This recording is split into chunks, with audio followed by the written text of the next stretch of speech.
That says Rocky 3.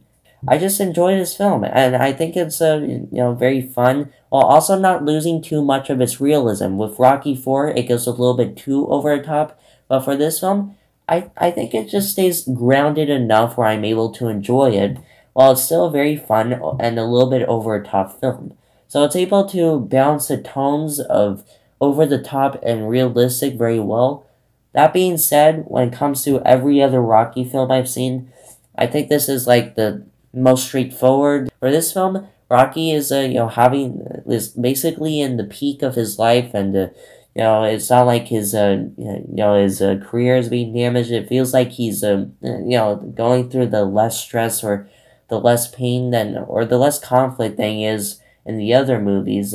So overall, it's a very straightforward Rocky film that's able to balance the tone between over the top funness, cheesiness, and realism that I liked about both sides of the Rocky films. The realism that I like about the first two and the sixth Rocky film, and the over-the-top funness I like about the fourth and fifth one.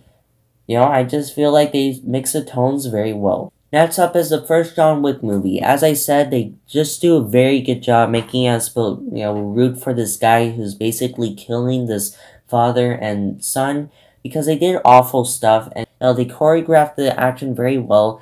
And the reason they give for this guy to want to kill these people, I think is really good and makes you want to root for him. So overall, a very good action movie, and one of the best because of the action. Next up is Rocky Balboa.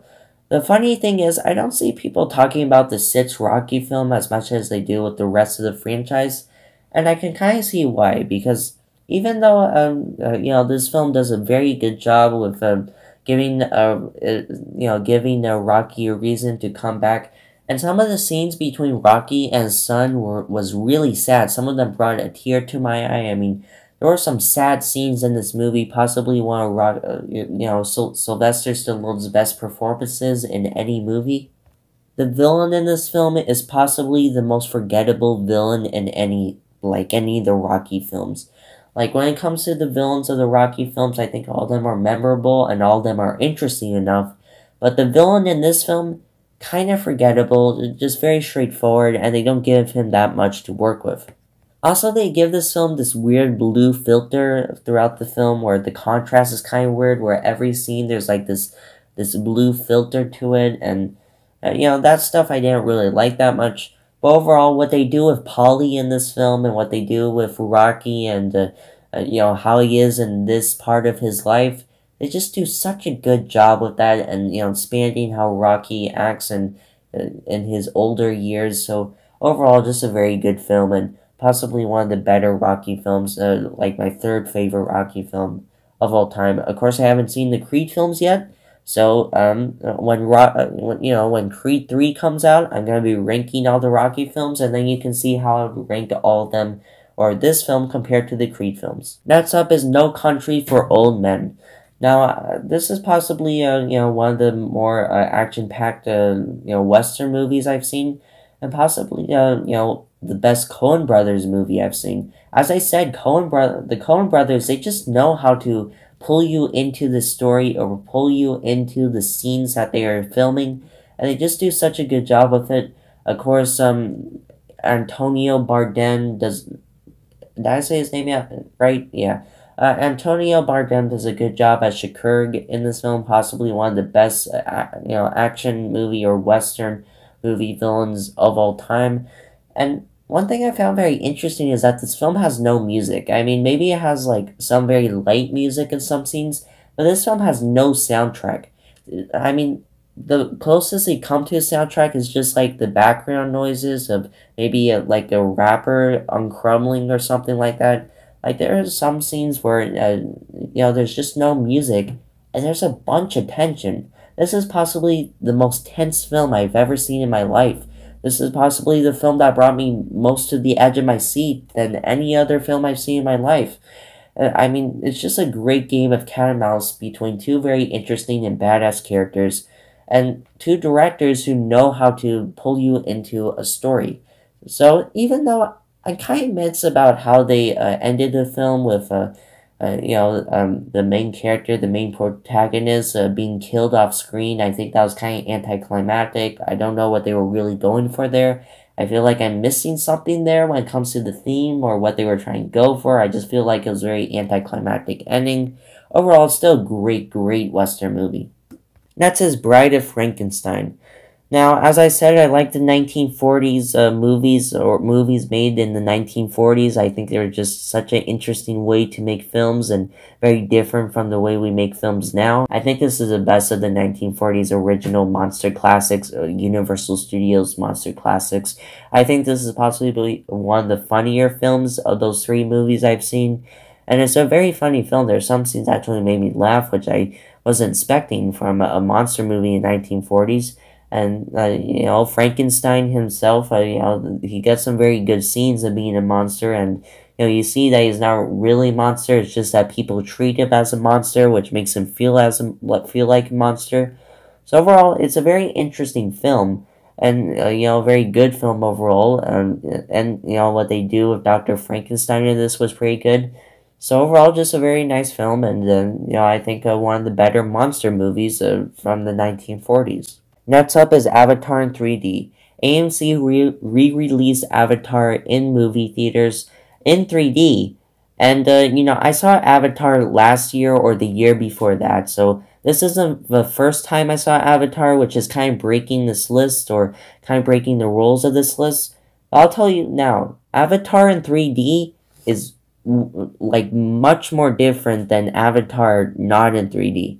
Like when you're watching Avatar on TV or on Disney Plus, which I watched it on, it's a much different experience than seeing it in 3D.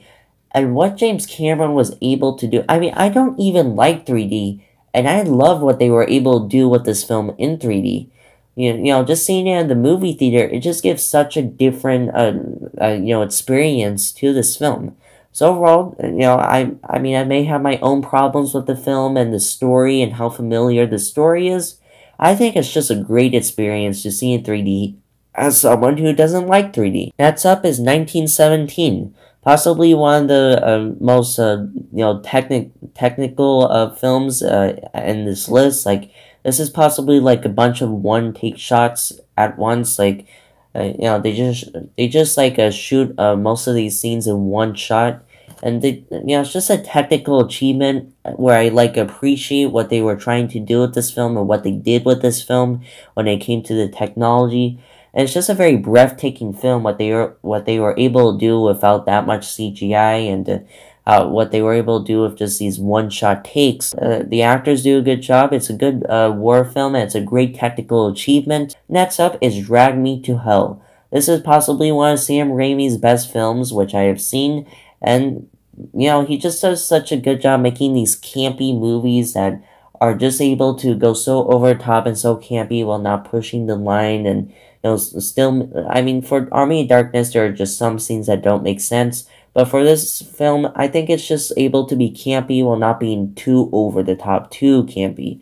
And, just some of the things they do with this film and just the concept of this film, I just love and I think is very entertaining. The main actor in this film does a very good job, and, the main character is very interesting. So overall, just, Sam Raimi does it again with his style of directing, which was very entertaining, and, just the style of the film I just liked very much.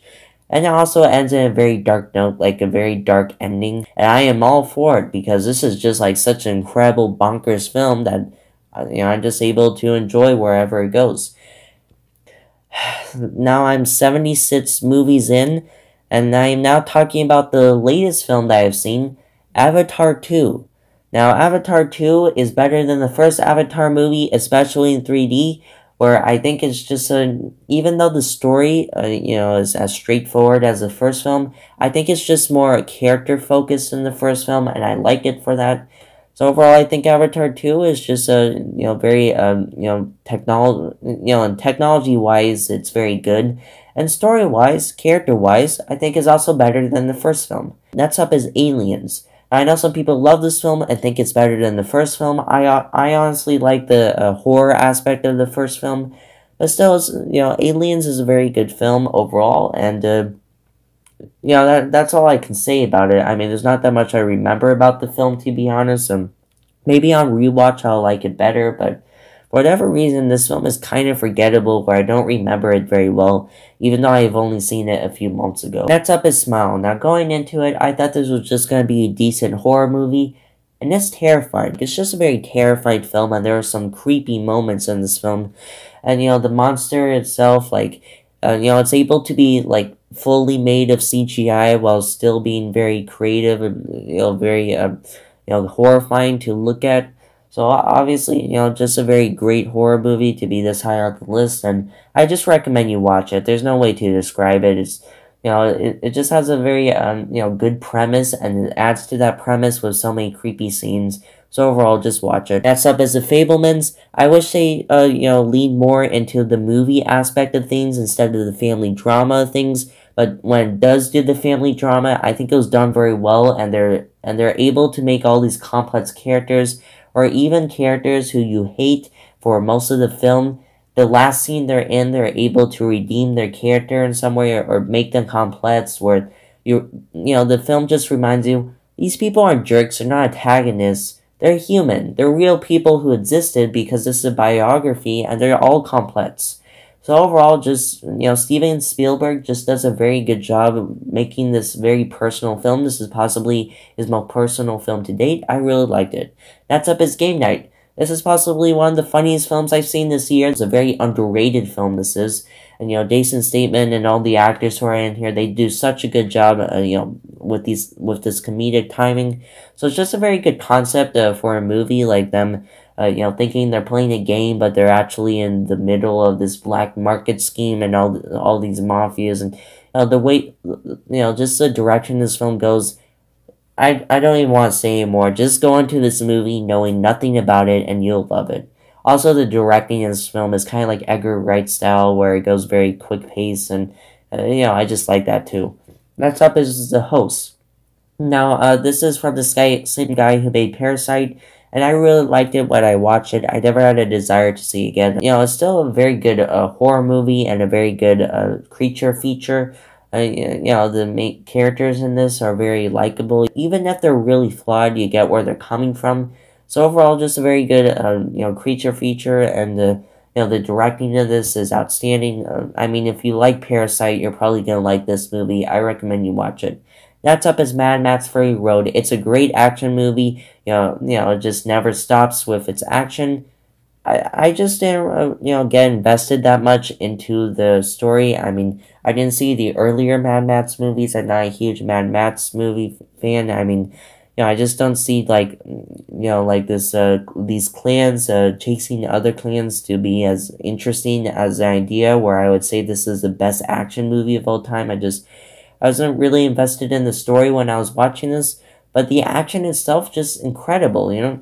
Even if I'm not really interested in clans chasing other clans, and, you know, the story itself of this big giant race in the middle of the desert, I mean, you know, that stuff I just didn't find as interesting as other people, or interesting enough for me to call this the best action film of all time. The action itself is still really good. Next up is Wreck. Possibly the scariest movie I ever seen in my life. Like, there are scenes of jump scares and, you know, scenes where, you know, there's zombies that come after you. This is definitely the scariest zombie movie I ever seen in my life. Just the style of filmmaking, where this is once again a found footage film. It's able to, you know, take advantage of the style of filmmaking. And, you know, it also just feels very realistic. This is possibly one of the most realistic films I've ever seen. You know, the filmmakers just do a very good job making this feel very realistic, and they just pull you into the scene where you feel like you're there in the middle of the scene where horrible stuff is happening. It's overall a very scary movie. Next up is The Batman. Now, I just love this film. I think the directing is really good, and possibly one of the best films this year. You know, the cinematography, they just do a very good job with it, and you know, the contrast, you know, they just make this look like a noir film, like a classic noir film from the 1940s, detective noir film, and they just do such a good job of it. The choice of music, like, the music is stuck in my head. Like, I cannot get that music out of my head. It just has such a good soundtrack or theme music. And Colin Farrell, he just does an amazing job as a Penguin. I really wish he's nominated for best side performance, side actor, side actor. I forgot what the nomination for that Oscar is called. But otherwise, Colin Farrell, just the makeup they do with him, and the way they use his character in the film, just possibly the best version of the Penguin, just the best version of this universe. So overall, just really, really good job with what they were able to do in this film. Next up is Pan's Labyrinth. Now I'm gonna be honest. Going into this, I didn't know what to expect. I know some people love this film, but I didn't know that much about it or what this film was about. And I was pleasantly surprised with how this was able to be such a dark version of a fairy tale. Like, this is basically a film about fairy tales, and they're just able to make it very creepy and very scary. Like, there are some creepy scenes in here, and the way they're able to include the war aspect in this film, like the way they're able to put in the war in the Spain at that time, at that period of time, was really well done. And I like what they were going for with the theme, where even though we rarely see all these literal monsters and all these creepy monsters in the film, the scariest monster of them all is a human character, the human villain of the film, who is supposed to be general for World War, and the actor who plays the human villain in this film does a very good job playing this this jerk and this horrible person, this maniac. So overall, just a very good Guillermo del Toro film, and he just does such a good job with this dark retheming of fairy tales. Next is Unforgiven, a really good Clint Eastwood film with Morgan Freeman as the sidekick to Clint Eastwood, and it just has a bunch of great characters played by great actors who give very solid performances, and just has Clint Eastwood just gives one of his best performances as this very broken man who has done awful stuff and is trying to redeem himself, but also needs to go back to being one more bounty. So overall, just a very good Western movie with a great villain, a great sidekick, a great main character, just a classic Western, and they make the main character a lot more interesting than other main characters in Western movies. Next up is Speed. This is possibly one of the best action movies I have seen from Keanu Reeves.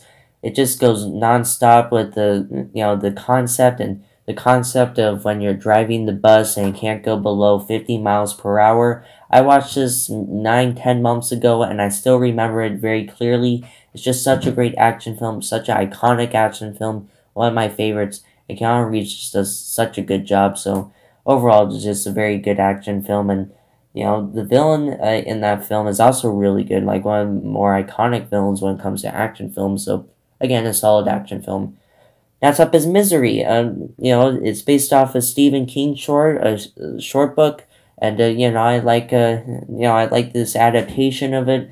James Caan, I think, is in it. I think his name is James Caan. He was in The Godfather. He does such a good job as the protagonist.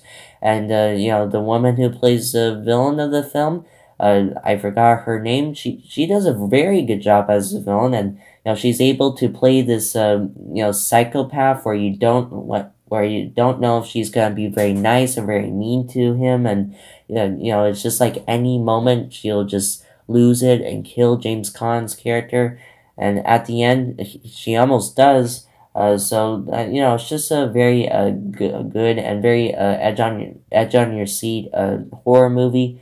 So overall, just a great adaptation of Stephen King book, and possibly the best adaptation of any Stephen King book. I haven't seen It 2017 yet. Sorry, I haven't seen It 2017 yet, but I will soon, maybe like in a year or so. I just don't have any interest in it right now. Otherwise, Misery is possibly one of my favorites when it comes to Stephen King adaptations. And next up is Planes, Trains, and Automobiles. Possibly one of the funniest films I've seen this year. It has like two very well-established actors in the main two leads, John Candy and Steve Martin. They do such a good job because the comedy itself in this film, it's nothing groundbreaking. Like, the type of comedy I like is like Monty Python humor or SNL humor, where it just goes way over the top. Like, My favorite comedy films is Airplane and Monty Python and the Holy Grail and films like that, and Bowfinger. So I just like these very over-the-top comedy movies, but this film is able to be very nuanced and not very over-the-top, and have comedy that is basically just like Odd Couple comedy, where it's just the chemistry between Steve Martin and John Candy as these two buddies who are traveling across the country, across the country. And even though it's not over top, it's still able to be funny because its two main leads are very funny actors, and they just do such a good job with the line delivery they're given and their comedic timing. So overall, a great Steve Martin movie, a great John Candy movie. Next is The Thing. The Thing. Possibly the best John Carpenter movie I have seen, better than Halloween or The Fog, which are both like in the bottom, the bottom half of the list.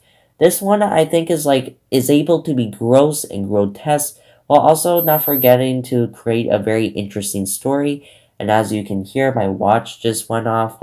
Every hour it has like this alarm that goes off, so if you're wondering what that beeping sound was, that it was a watch. Anyways, The Thing is able to be very creepy and have a very good premise where you're just wondering who's the thing, which character's the thing, and by the end they don't answer it. They don't answer who the thing is, but that's kind of like a good thing, because you're able to keep theorizing about it. And if they shown who the thing was at the end of the film, and when the characters were the thing, and answer every question that's brought up in the film, it wouldn't be as iconic or as timeless as it was. But here we are, 50 years later, still debating who the thing was, and trying to debate about all these things that happened, all these mysteries in the film. It's just such a mysterious film where you can make theories about it and just theorize about it, and it just stays with your mind long after you watch it, just like a Jordan Peele film.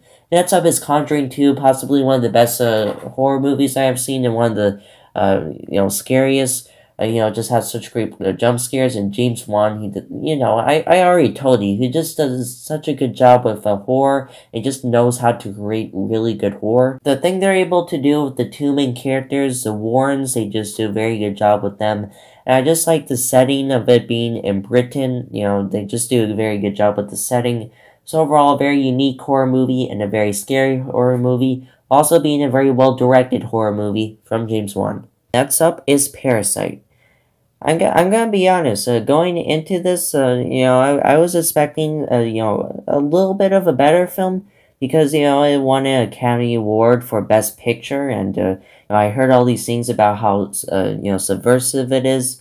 Sadly, though, I was spoiled on the twist, so I didn't get the full experience of it. It's still a really incredible movie. It's still very submersive, and I was kind of spoiled on the twist, but I wasn't spoiled on all the details of the twist. So either way, it has some very interesting characters. The actor who plays the main character and the host comes back to be the father in this film, and he just does such a good job. I feel like he's a very underrated actor, and I wish to see him in more movies. I mean, maybe not an underrated actor, I just don't hear him talked about that much here in America, so I just want to see more of his movies. And also the director of this film, who directed the host, just does a very good job making this very horrifying situation. And the family themselves, like the family who is trying to take advantage of this rich family, they're able to be jerks, but you can kind of get where they're coming from, and they're complex jerks. So either way, it's still a very nice film, a very perfect film, and a film that was as great as I expected. Not as much as a masterpiece as I expected it to be, because it won an Oscar for Best Picture. But either way, it's still very well made and very well directed. Next up is Top Gun Maverick. You expect this to be in the top 3 of the list, or top 3 favorite films of the year, and it's like not even in the top 20. That's how many good movies I've seen this year, because again, I'm including movies that did not come out this year but are quite old movies, just the movies I saw for the first time this year. So Top Gun Maverick is included, but not in the top 3. Either way, still a fantastic movie and a great time in the movie theater. I'm just glad that we still live in a time where these blockbusters exist, where they're so entertaining. They have such great characters, such great actors, and the action scenes in this, they're incredible. Like, these are some of the greatest jet action I have ever seen, and I mean, I don't even like movies where there's like jets and planes. I don't like plane movies like these, and it still gets me invested. It still gets me entertained. And even the music is really good. I forgot what the soundtrack is called or the theme music is called, but there's some music in this which feels nostalgic already, like some new music in this which was just created, and I feel like it'll be nostalgic in like 10 years or so. This is a really good soundtrack. And of course, the action scenes, as I just said, incredible, entertaining, and the last 50 minutes is just action scene after action scene, and I just love it. Like, the way they, involve every single character in this movie for the climax, or at least most of them, they just do a really good job. So, a very good, feel-good movie, and a very entertaining movie. One of the best blockbusters I have seen.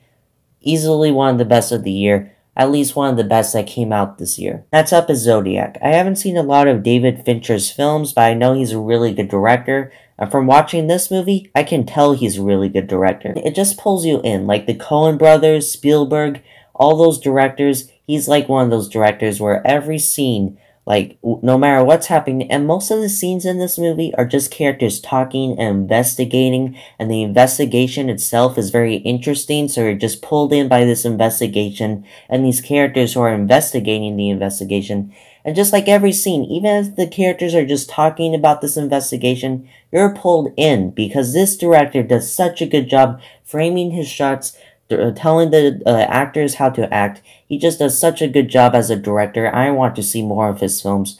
And of course, there are some very creepy scenes. Like, this is one of the creepiest non-horror movies I have ever seen. There's one scene where there's like two people having a picnic, and then the Zodiac killer just walks in there, and it's horrifying. It's just a very creepy movie, while also being a very engaging movie. I want to see more of David Fincher's films.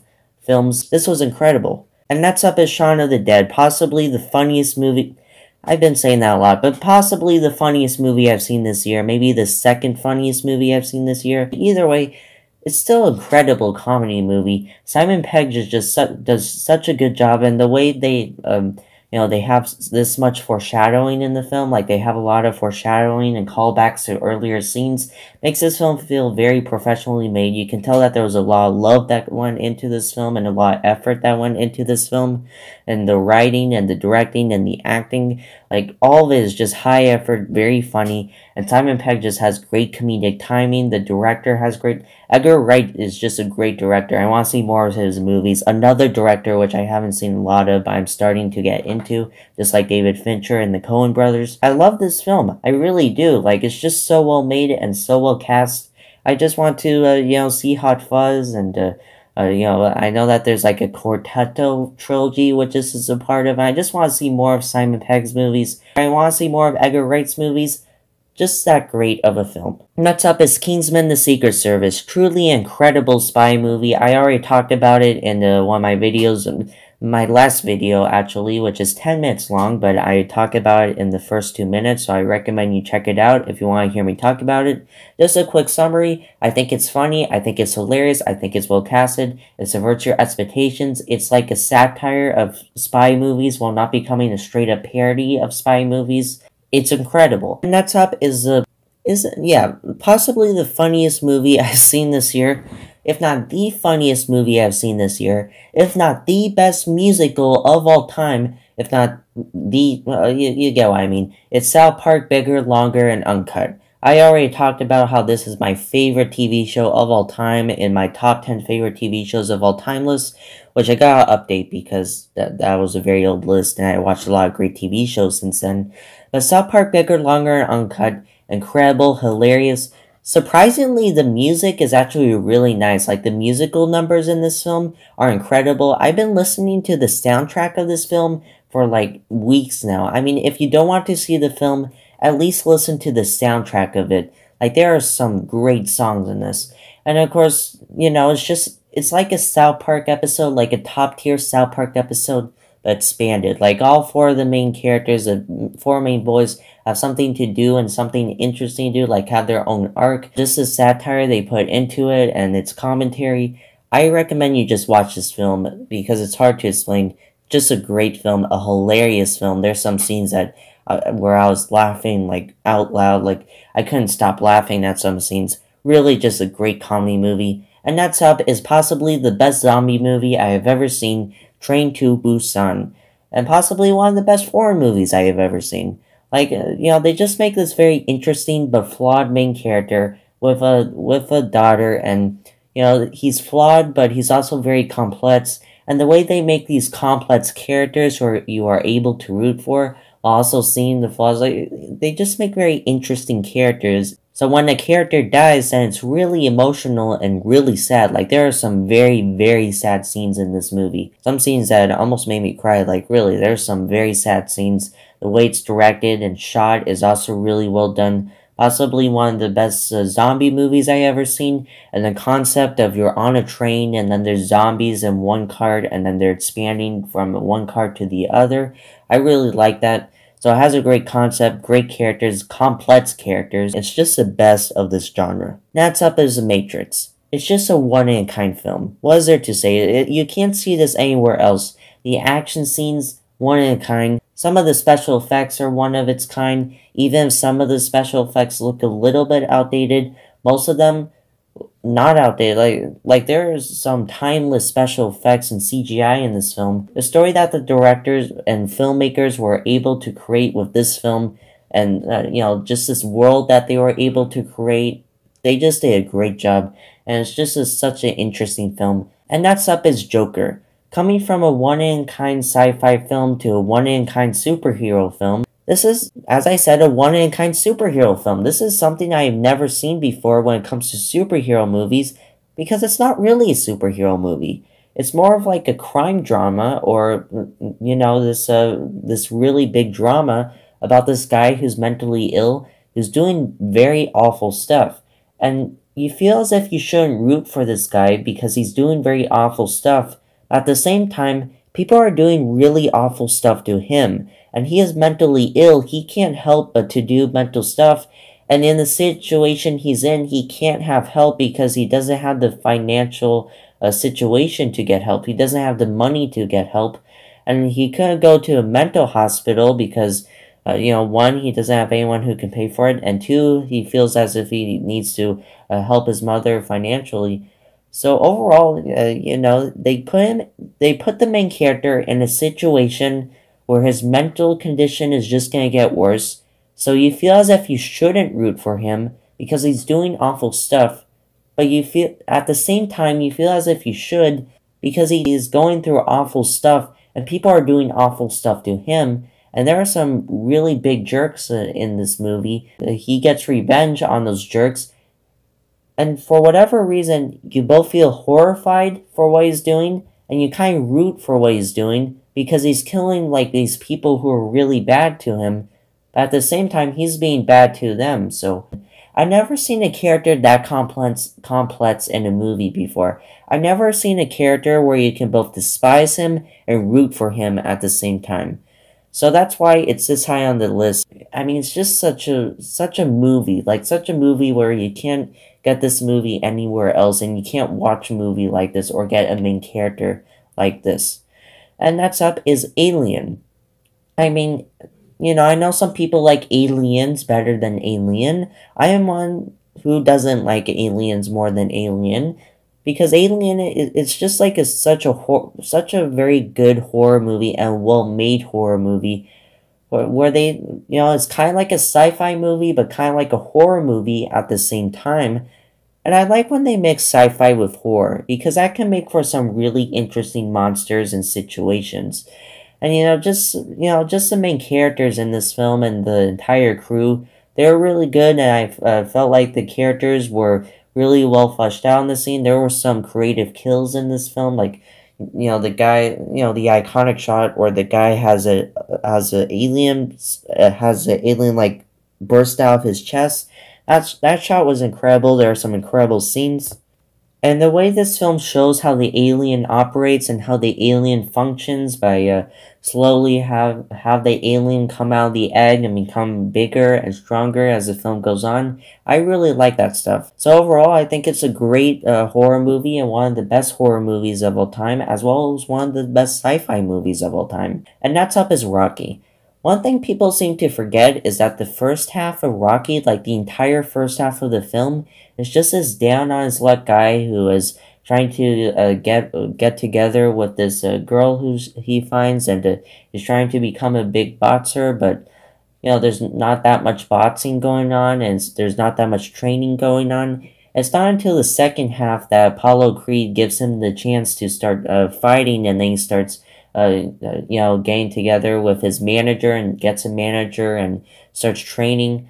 So overall, half of the movie is just this guy who is going through life and is having a very awful life and having a very poor life and is trying to improve his life.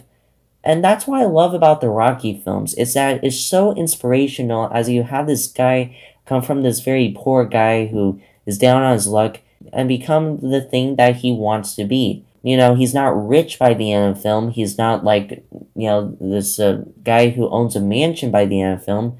He just does what he wants to do. He becomes a boxer and becomes a very well-recognized boxer by the end of the film. So it makes for a very satisfying ending. And what I liked is that they don't make Creed very villainous. I mean, in the second film, he becomes kind of jerk, but still, he's not a villain. Unlike the other Rocky villains in the Rocky films, he's not a straight-up villain. He's just another boxer who is trying to protect his reputation and is just fighting. If anything, Apollo Creed is the person who gives him a chance to become a boxer.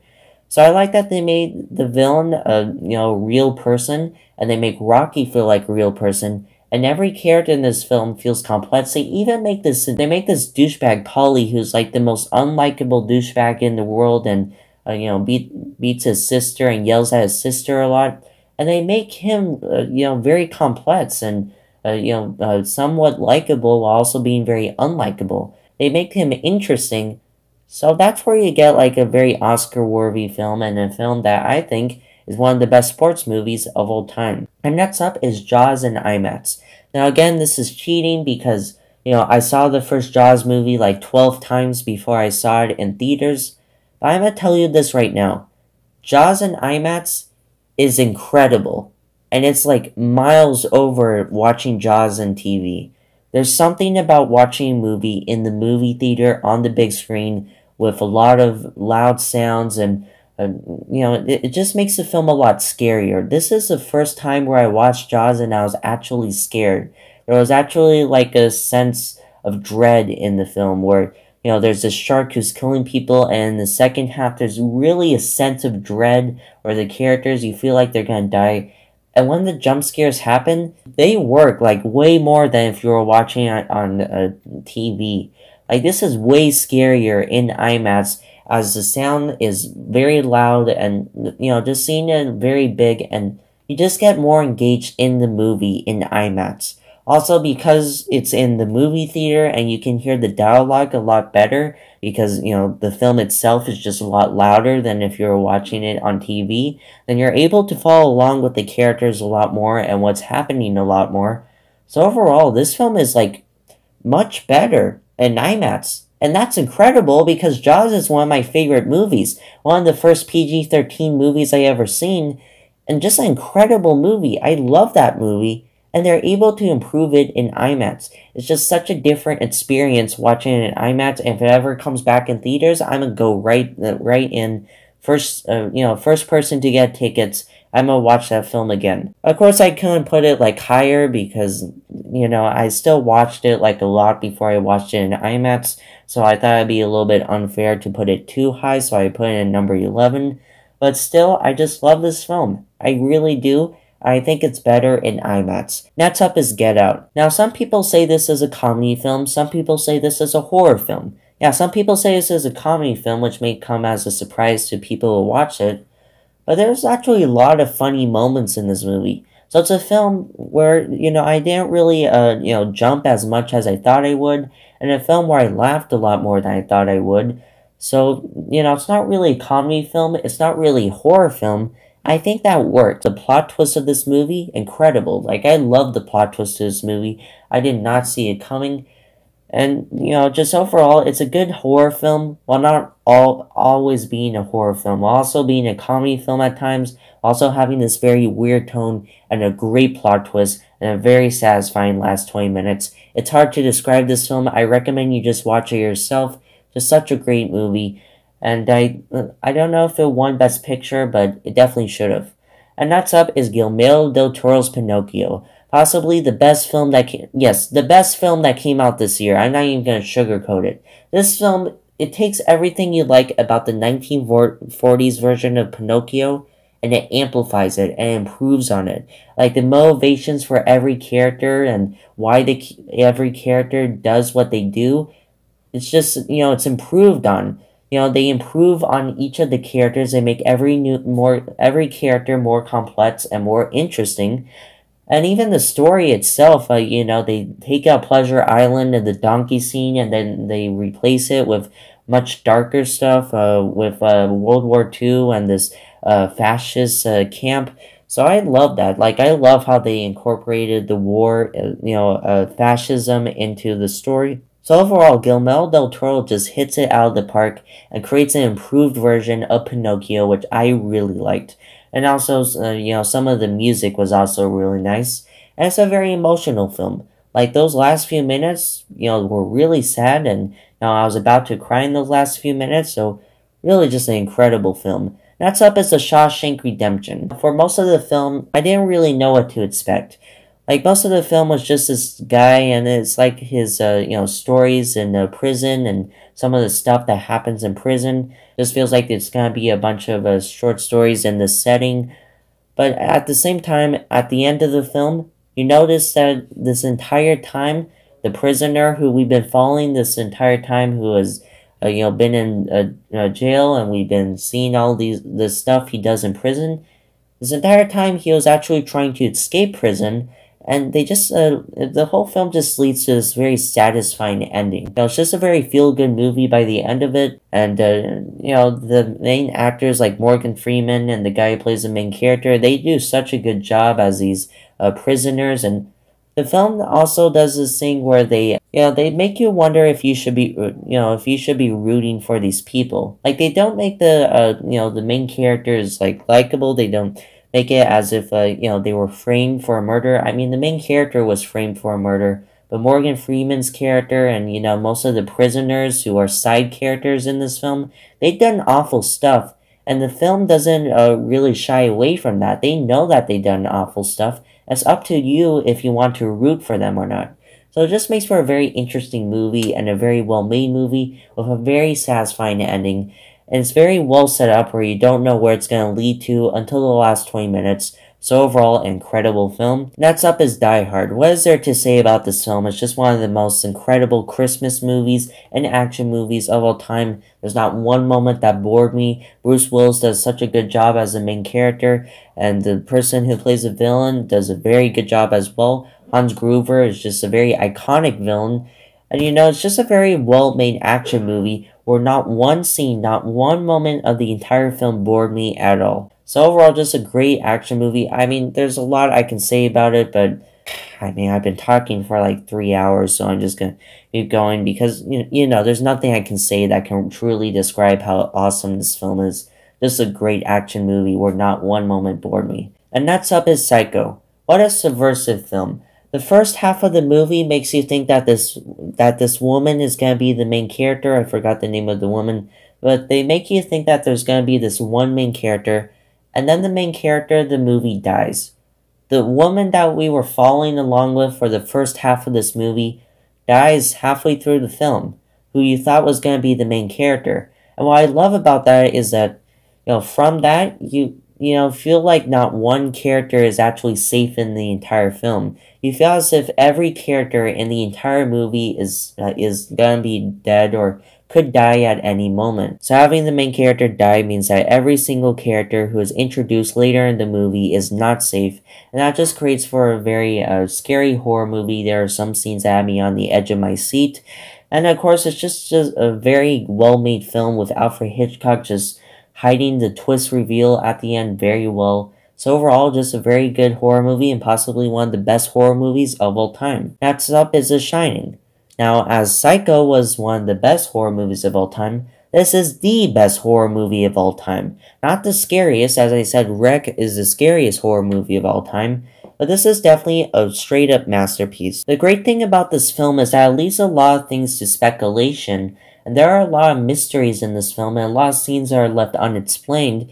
So about 50 years later, 50 years after this film came out, people are still theorizing about what this film means and what the theme of the film means. And with every new theory that someone comes up with, means that there's a different movie. Like, people can make up 10, 20, 50 theories out of this film, 100 theories out of this film, and every new theory that someone comes up with means that there's going to be a different experience while watching it. You can make like 100 different movies out of this one movie, and that's incredible what Stanley Kubrick was able to do, how he was able to create horror in this film and make every scene horrifying. I just loved it. Next up is The Godfather Part 2. I know that there are some people who thinks Part 2 is better than Part 1. I don't agree at all, because I think that Part 2, while watching it, I thought that Part 2 was worse than Part 1, or I mean, not worse, but at least not as good as Part 1, because the side characters were not there. All the side characters who made the first film so entertaining, fun, humorous, and just have the first one have its soul, was because of the side characters like Sonny, the Godfather. The side characters were what made the film so entertaining. And Michael, the main character, he's good, and the side characters who do return is also really good. I feel as if Sonny and the Godfather himself, Don Corleone, Marlon Brando, they just bring so much to their roles that them not being there for the second film, I thought was kind of a letdown. But at the same time, that's kind of the point, is it? Like, in the first film, it was like this family drama, there was a lot brighter colors in the first film, and there was a lot more of the family who are still alive. But for the sequel, it's not as bright, it's definitely a lot darker than the first film, and the family is not really front and center. It's more about the mafia side of things, because there really is no family. Like, the family is a lot smaller because most of them died, and some of the family members in this film die because of Michael. At the end of the film, because for the entirety of the franchise, Michael has always been about family and putting family first in front of the mafia. But for this film, he loses his family. Like, most of the side characters and most of the family is dead, and his brother, Fredo, was killed by him. He killed his own brother, all because of the mafia. So all that stuff about family being first was, that was complete BS, and by the end of the film, Michael is left with no family. Almost all of his family is dead, sometimes because of him, mostly because of him, and some because of, the mafia that he was running. So overall, this was a really, really well-made movie, and it actually, wraps around Michael's character arc very well, because he comes from a guy who is in a family, and then becomes a guy who has no family. And the guy who is, Michael, who is all about family and all about having a family and protecting his family, kills his own family, or at least some of his family, and the rest of his family is dead. So seeing Michael come from this family man to this guy who has nothing left, no family left, is just such a great story of someone's downfall that I loved it. Like, the end of his story arc was really well done. And, the way they were able to convey his story arc and tell you why, this film felt a lot darker in the last few scenes, I thought was really well done as well. So seeing Michael, his greatest flaw of not being able to let anything go, lead to his family dying, I thought was really incredible. So overall, just a great, great film. And a really good follow-up. Even though I may not like this film as much as I liked the first film, it's definitely needed for Michael to end his character arc. You could end The Godfather with the first film, but I feel as if it's made better by the second film. And of course, there's also The Godfather Part 3, where continues the story. And I'm just gonna leave it with The Godfather Part 2, because I feel like that ended the franchise really well. And next up is Terminator 2. The best action movie of all time. Like, the practical effects are amazing. The special effects are amazing. Some of the special effects are better than special effects that are made now. I mean, the effects in this film are incredible. Rather practical, special, CGI, all of it is incredible. The story itself is also really good. You know, there's like this cat and mouse game with, Patrick Wilson's Terminator. Is his name Patrick Wilson? Either way, the T-2000 and Arnold Schwarzenegger's Terminator, and just seeing two Terminators fight each other for 2 hours straight. I mean, it's just incredible. I mean, they give every character something interesting, like Sarah Connor being a little bit crazy and a little bit unhinged after the first film, and it's Sarah Connor's son who was able to get her back mentally. And there's John Connor, who finds a father in the Terminator, which is a really weird pairing, but it kind of works. Arnold Schwarzenegger's Terminator learning to, I guess, care for the kid and, have a redemptive arc after the first film. Now, they're able to have all the characters have a character arc and a story arc, also having incredible action scenes. And, the soundtrack is also really well done, like one of my favorite soundtracks in film. So overall, just amazing. That was awesome! And coming in at number 1 is, of course, the first Godfather movie, aka the best film of all time, period. I mean, The Good, the Bad, and the Ugly may be my favorite film of all time, but The Godfather Part 1 is the best film of all time. The best made, the most professionally made, the best crafted, the most well-crafted film of all time. I don't know if I said this about Avatar 2, The Way of the Water, but some people, including me, think that this film goes by really fast. Like Avatar 2, it's 3 hours long, but it feels like it's 2 hours long. You don't feel the long runtime because you just get so engaged in the story. And for this film, it's the opposite, because it feels like 3 hours. It really does. But for this film, you don't care. You don't care if it's 3 hours.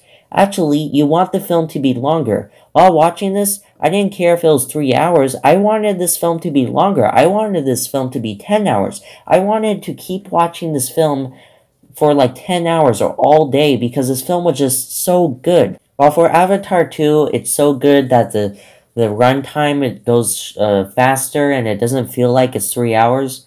For this film, it's so good that you know it's 3 hours and you want it to be longer. That's incredible. That's a testament to how good the first Godfather movie is, and the second Godfather movie. You want this movie to be 20 hours long. You want this to be the longest movie of all time. You just want to keep watching this movie, like, for hours, because of how good it is. And when it does end, it ends in a very satisfying way. Just the way they were able to create these complex and memorable characters, and this complex storyline, and this complex mafia, and all these characters who are awful people, yet they're not, they're not monsters. They actually care for their family, and you want them to win. That's incredible. They made the first Godfather movie the best, most well-made film of all time. Very well shot. Just the way they used New York as the setting, I think was really well done. It makes me want to move to New York. I just love the first Godfather movie. I wish I could watch it again and again. Just an incredible film. Incredible. Just incredible what they were able to do with this film. And I have finally finished this list. 13 movies. 113 movies. Can you believe that? 113 movies I've seen this year. I was able to rank all of them from worst to best, and I don't know how long this will take to edit. Maybe by the time you're watching it, it's January 10th or 20th, or maybe I'm able to finish editing it in 2 days. I don't know, but either way, that was all 113 movies I've seen this year, from worst to best. If you made it this far into the video, you deserve an award. I don't know how long this video is going to be, probably 2 hours. Possibly the longest video I ever had to make. But either way, just great that I'm able to see these many movies. This was a great year for movies. All these incredible films I was able to see for the first time this year. It really put me in a good mood for, the rest of the year, all these incredible movies I've seen.